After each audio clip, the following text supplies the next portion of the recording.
নিজের তৈরি বিমান সফল উড্ডয়ন করলেন মানিকগঞ্জের জুলহাস মোল্লা। মানিকগঞ্জের শিবালয় উপজেলার ষাটগড় তেওতাক এলাকার তরুণ উদ্ভাবক জুলহাস মোল্লা নিজের তৈরি আরসি রিমোট কন্ট্রোল বিমান উড্ডয়ন করতে সক্ষম হয়েছেন। তার এই সফল উড্ডয়ন দেখতে যমুনার তীরে ভিড় জমায় শত শত উৎসুক মানুষ।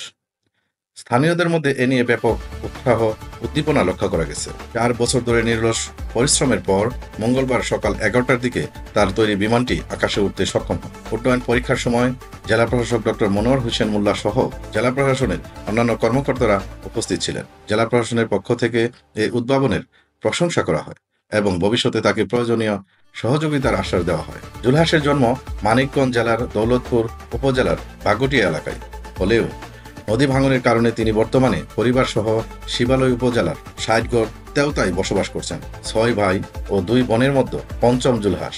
2014 সালে জিয়ানপুর উচ্চ বিদ্যালয় থেকে এসএসসি পাশ করেন। অর্থনৈতিক সংকটের কারণে পড়াশোনা চালিয়ে যেতে না পারলেও তিনি ঢাকায় ইলেকট্রিক মিস্ত্রির কাজ করেন। তবে ছোটবেলা থেকেই প্রযুক্তির প্রতি তার গভীর আগ্রহ ছিল। জুলহাসের বাবা কলিল মোল্লা জানান, ছোটবেলা থেকেই তার ছেলে বিভিন্ন প্লাস্টিকের জিনিস কাটাকাটি করে কিছু বানানোর চেষ্টা করতেন। তিনি বলেন, জিজ্ঞেস করলে বলতো, একদিন দেখবা আমি কি বানাইছি, সারা দেশের মানুষ দেখব। 4 বছর ধরে বিমান উড্ডয়নের চেষ্টায় লেগে থাকা জুলহাস এবার সফল হয়েছেন এবং তার তৈরি বিমানটি 50 ফুট উপরে উঠতে পেরেছেন। জুলহাস জানান, তিনি ইউটিউব দেখে এবং নিজের অভিজ্ঞতা কাজে লাগিয়ে এই বিমানটি তৈরি করেছেন। প্রথম দিকে বেশ কয়েকবার ব্যর্থ হলেও তিনি হাল ছাড়েননি। প্রতি বছরই তিনি যমুনার চরে উড্ডয়ন চেষ্টা করতেন। অবশেষে তার পরিশ্রমের ফল পেয়েছেন।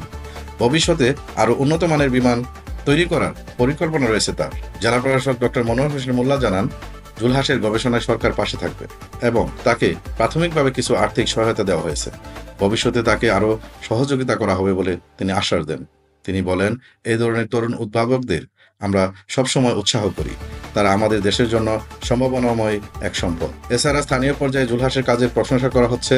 শিক্ষার্থীরা তার থেকে অনুপ্রাণিত হচ্ছে। অনেকে তার কাছ থেকে শিখতে চাইছেন কিভাবে নিজে কিছু তৈরি করা যায়। তার বড় স্বপ্ন, একদিন নিজ হাতে তৈরি করা বৃহৎ আকারের বিমান আকাশে উড়ানো। তবে এক্ষেত্রে অর্থের অভাব একটি বড় বাধা হয়ে দাঁড়িয়েছে। তিনি বলেন, আমি চাই দেশ ও বিদেশের বিজ্ঞানীরা আমার কাজ দেখুক এবং আমাকে পরামর্শ দিক। সরকার যদি আমার পাশে দাঁড়ায় তাহলে আরো বড় কিছু করতে পারবো। স্থানীয়রা মনে করেন, সরকার ও বিভিন্ন সংস্থা যদি তাকে আরো সহযোগিতা করেন তাহলে তিনি ভবিষ্যতে আরো বড় উদ্ভাবন উপহার দিতে পারবেন।